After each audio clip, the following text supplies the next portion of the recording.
Assalomu alaykum, hurmatli obunachilar. Bugungi dastavkamiz Urganch G'aybulla bo'ldi. Budjetli variantdan lekin zo'r ishlangan oshxona mebelimizni ko'rib berdik. Bu oshxona mebelimiz 100% akrilik bo'ladi. Fasad qismlari, stollari 1 santimetrlik elastik stol bo'ladi. 1 metrda 2300 ming ishlab berganmiz. Bu 2300 ning ichine dekorativ aynalar kiradi, sensorli podsetkalar kiradi.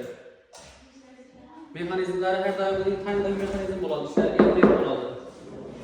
Mo'ysha bo'ladi, hozirgi zamonaviy high-tech dizaynda.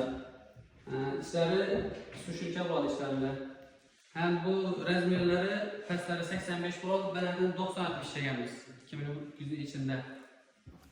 Yine shunday chiroyli, high-tech uslubida zamonaviy ham mustahkam sifatına 100% javob beradigan oshxona mebellari kerak bo'lsa, bemalol pastdagi nomerlarga murojaat etsangiz bo'ladi. O'zlarimiz borib o'lchab, sifatlatib, uylaringizga ustunovka dastavka etib beramiz.